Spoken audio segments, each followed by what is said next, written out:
نحمدہ و نصلی علی رسولہ الکریم اما بعد۔ ناظرین گرامی، گزشتہ لیکچر میں رسول اللہ صلی اللہ علیہ وآلہ وسلم نے ریاست مدینہ کے دفاع کے لیے کیا حکمت عملی اختیار کی، اس میں ہم نے اختصار کے ساتھ بیان کیا تھا کہ آپ نے سنور نامی ایک بہت بڑا پتھر پھینکنے والا ہتھیار یا ایک مشین بنوائی اور اس کے ساتھ آپ نے بڑی بڑی مجنیکیں بنائیں۔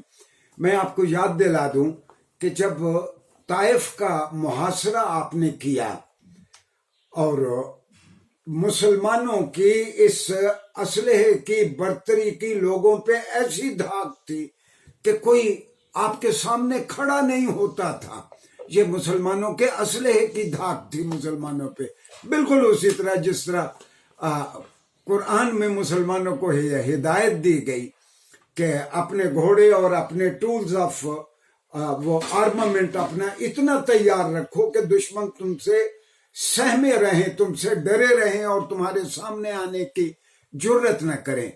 ایک اور کام رسول اللہ صلی اللہ علیہ وسلم نے مسلمانوں کے اور ریاست مدینہ کے دفاع کے لیے کیا۔ میں نقل کر رہا ہوں کتانی کی التراتیب الاداریہ۔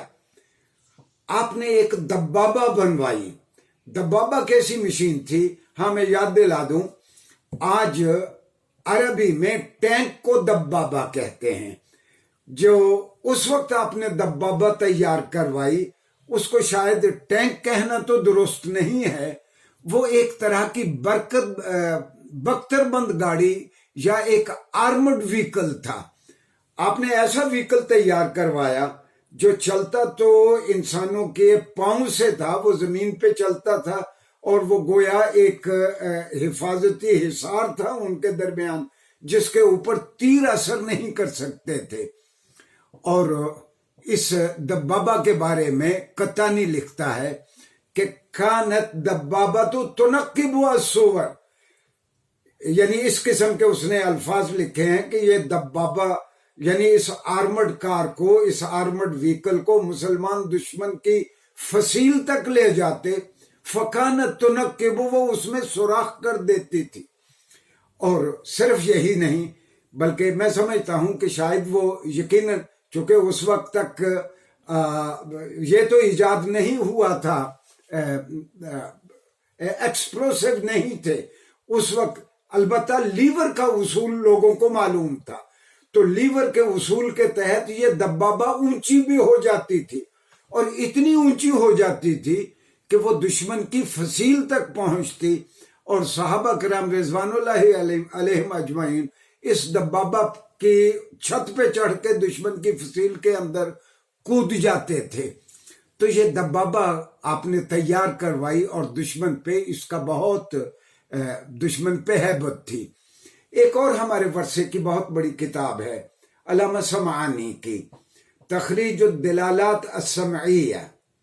وہ کہتے ہیں کہ آپ کو معلوم ہے کہ جنگ بدر میں مسلمانوں کے پاس صرف 2 گھوڑے تھے، صرف 2 گھوڑے تھے، تو جو بہت اعلیٰ نسل کے تیز رفتار گھوڑے تھے، ہموار دوڑنے والے، یقیناً اس کے رسول اللہ صلی اللہ علیہ وسلم نے مسلمانوں کو ہدایت کی کہ ان گھوڑوں کی بریڈنگ کروائیں اور اپنی نسل اور اپنی ایک بڑی تعداد تیار کریں گھوڑوں کی۔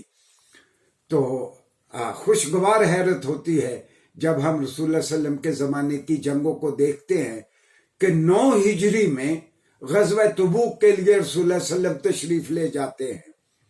طبقات ابن سعد میں ہے کہ آپ کے ساتھ 40,000 آپ کے ساتھ فوج تھی، بہت ساری دیگر کتابوں میں 30,000 فوج لکھی ہوئی ہے، اور مسلمانوں کے پاس 10,000 گھوڑے تھے، ان میں جو 10,000 گھوڑے جو ان کے اپنی بریڈ کیے ہوئے تھے۔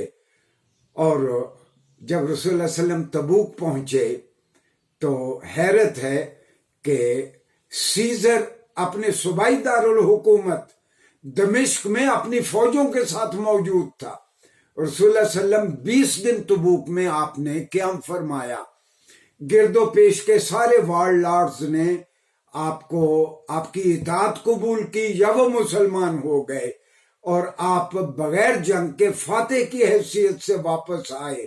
گویا رسول اللہ صلی اللہ علیہ وسلم کی یہ جہادی تیاریاں اور آپ کے آرمامنٹ کی بازنطینیوں پہ بھی، رومن امپائر پہ بھی ایسی دھاک تھی کہ سیزر فوج ہونے کے باوجود آپ کے مقابلے میں نہیں آیا. تو گویا اللہ نے جو حکم دیا تھا کہ اپنے آپ کو اتنا تیار رکھو، اپنے ٹولز آف وار کو اتنا تیار رکھو کہ دشمن تمہارے بارے میں سوچ کے سہمے رہیں. اور میں مبارکباد پیش کرتا ہوں پاک فوج کو. خدا کی قسم اگر آج پاکستان، اور یہ میں شرح صدر سے کہتا ہوں، اگر پاکستان آج ایٹمی طاقت نہ ہوتا تو پتہ نہیں ہمارا پڑوسی ملک کتنی مرتبہ پاکستان کی اینٹ سے اینٹ بجا چکا ہوتا. یہ آپ کی دفاعی صلاحیت ہے جو پاکستان آج محفوظ ہے. شکریہ جی.